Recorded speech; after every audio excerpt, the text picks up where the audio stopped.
పశ్చిమాసియాలో మళ్లీ యుద్ధ మేఘాలు కమ్ముకుంటున్నాయి. ఇస్లామిక్ రిపబ్లిక్ ఆఫ్ ఇరాన్లో నిరసనలు తారాస్థాయికి చేరాయి. నిరసనకారులపై ఇరాక్ ఉక్కుపాదం మోపుతోంది.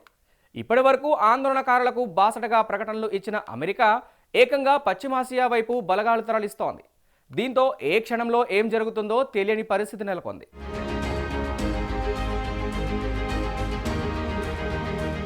ఇరాన్లో ప్రభుత్వ వ్యతిరేక నిరసనలు ఉధృతంగా సాగుతున్న నేపథ్యంలో ఇస్లామిక్ రిపబ్లిక్ చుట్టూ తన సైనిక బలగాలను మోహరించడానికి అమెరికా సన్నాహాలు చేస్తోంది. అత్యంత శక్తివంతమైనదిగా పరిగణించే అణు శక్తి సామర్థ్యం ఉన్న యుఎస్ఎస్ అబ్రహాం లింకన్ విమాన నౌక దక్షిణ చైనా సముద్రం నుంచి పశ్చిమాసియా వైపు పయనిస్తున్నట్లుగా తెలుస్తోంది. ప్రపంచంలోనే అతిపెద్దది, అతి శక్తివంతమైన యుద్ధ నౌకల్లో ఒకటైన యుఎస్ఎస్ అబ్రహాం లింకన్ అమెరికా నౌకాదళంలో కీలక పాత్ర పోషిస్తోంది.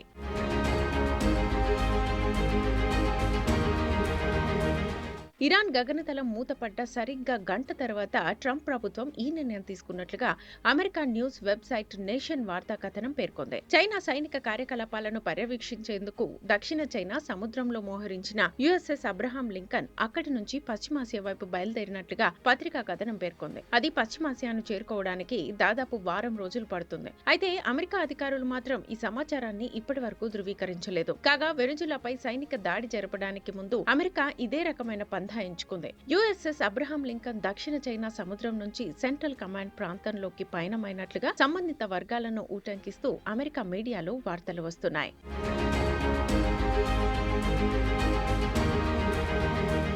పశ్చిమాసియా, ఈశాన్య ఆఫ్రికా, మధ్య ఆసియా, దక్షిణ ఆసియాలోని 21 దేశాలు సెంట్రల్ కమాండ్ ప్రాంత పరిధిలోకి వస్తాయి. ప్రస్తుతం పశ్చిమాసియాలో అమెరికా యుద్ధ నౌకలేవి మోహరించలేవు. దక్షిణ చైనా సముద్రంలో సాధారణ నిఘా కార్యకలాపాలు నిర్వహిస్తున్న యుఎస్ఎస్ అబ్రహాం లింకన్ యుద్ధ నౌకలో 3 నుంచి 6 విధ్వంసక క్షిపణులు, 1 నుంచి 2 జలాంతర్గాములు, 7,000 నుంచి 8,000 మంది సైనిక సిబ్బంది, 65 నుంచి 70 యుద్ధ విమానాలు మొదలైనవి ఉన్నాయి. దాదాపుగా 10,000 మంది సైనిక బలగాలతో పశ్చిమాసియాలో అతిపెద్ద అమెరికా స్థావరమైన ఖతార్లోని ఆల్ ఉదీద్ వైమానిక స్థావరం నుంచి కొంతమంది సిబ్బందిని బుధవారం సాయంత్రానికి తరలించాలని అమెరికా ఆదేశించినట్లుగా రాయిటర్స్ వార్తా సంస్థ వెల్లడించింది. ఇది పూర్తి తరలింపు కాదని, బలగాల్లో మార్పులు మాత్రమేనని అమెరికా అధికారి వివరించారు. ఇందుకు కారణాలను వివరించనప్పటికీ ఇరాన్తో పెరుగుతున్న ఉద్రిక్తతలే కారణంగా కనిపిస్తోంది.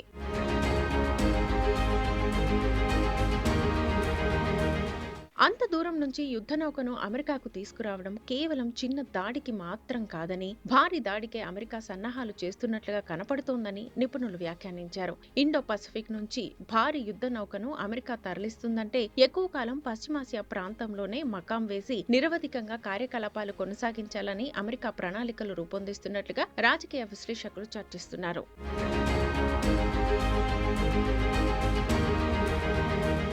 అమెరికా హెచ్చరికలతో ఇరాన్ కొంత తగ్గినట్టు కనిపిస్తోంది. నిరసనకారుల పట్ల ఇరాన్ కర్కశంగా వ్యవహరిస్తోందని, ఇస్లామిక్ ప్రభుత్వ వైఖరి మారకపోతే తీవ్ర పరిణామాలు ఎదుర్కోవాల్సి వస్తుందని అమెరికా హెచ్చరించింది. ఈ నేపథ్యంలో ఇరాన్ ఆందోళనకారుల పట్ల కొంత సంయమనం పాటిస్తోంది. ఇరాన్లో నిరసనకారులను హతమారిస్తే తీవ్ర పర్యవసానాలు ఎదుర్కోవాల్సి వస్తుందని అమెరికా ప్రభుత్వం ఇరాన్ నాయకత్వానికి పదే పదే హెచ్చరిస్తూనే అమెరికా సైన్యం పశ్చిమాసియాలోని సైనిక స్థావరాలకు తన బలగాల తరలింపును చేపట్టింది. ట్రంప్ చేసిన హెచ్చరికలతో ఇరాన్లో జరగవలసి ఉన్న 800 నిరసనకారుల ఉరితీత వాయిదా పడినట్లుగా White House press secretary Karoline Leavitt గురువారం వెల్లడించారు.